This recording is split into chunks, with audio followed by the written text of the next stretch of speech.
the Cherokee Street boosters, like Jason Deem, who owns this building, who's done a lot of work, will be the first to say, like, they don't have the resources to go in and tackle Gravelway Park's problems when their hands are full trying to get these storefronts occupied, trying to get these buildings on Cherokee rehab, which is more than a full-time job. So I think the Cherokee Street stakeholders and business owners and property owners would actually, be very strongly supportive of a new CDC. I think the problem, I don't really know where the problem, like working through the aldermanic channels down here.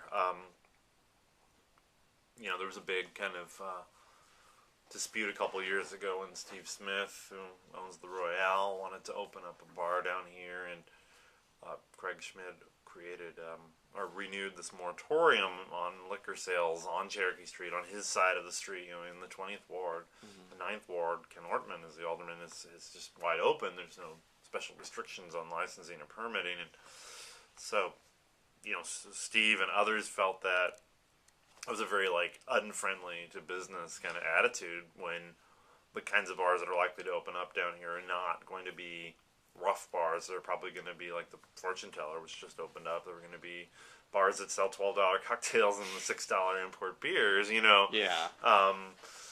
And they might not sell a lot of food, which was the big concern was, if it's all booze, then it's going to be a certain kind of vibe, but it's like kind of places that, again, that would open up are not going to be like that. And that just seems like one more barrier that the alderman put up that didn't have to exist, that kept a business from opening. I mean, Steve sold his building. He's not opening up down here.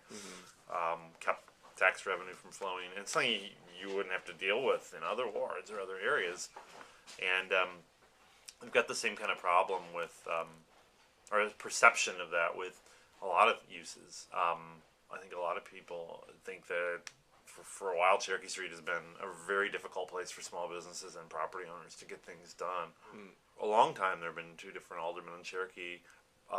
Before, there was a period when a lot of Cherokee was in one ward. That was a long time ago. It was a 10th ward, and that was probably a little more efficient in terms of flow of money and what to expect with temperament and permitting and licensing of businesses.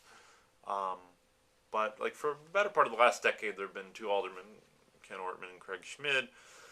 Craig's a lot more involved. He is a lot more interested in what opens up, the kinds of businesses, what they are. Ortman has been a lot more hands-off. Neither one of them has really developed close relations with the leaders in the business district, which is also problematic, too.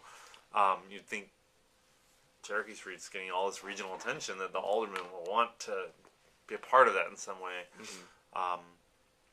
But, when it came to, Steve Smith and the bar, it's here you have, a 4-block stretch where on one side of the street you can't open up a bar, but on the other side, the alderman doesn't care, and you can do whatever you want. So, that makes basically the moratorium pretty ineffective. It's okay, you can't open your bar here, but you could go across the street. And is that still in place, or it's not? Schmidt finally pulled it out, and now you can open up anything anywhere on the street. Yeah. But when you have that kind of those two different standards on one side of from one side of the street to the other, it really is very frustrating because then if you want to open up a certain type of business, you have to make sure you buy on the right block. That might not be the building you want. That might not be, in the case of Steve Smith, the building you already own. And it's incredibly frustrating and divides what should be a very united. A lot of what's happened on Cherokee Street has really happened by working outside of the system, away from the government, trying to do things as libertarian as possible. And that's how business districts revitalized, frankly. I mean, that's what guys like Joe Edwards and the people downtown like Craig Heller were doing. I mean, they were trying to create economies despite the city agency's best efforts to stop those economies from emerging.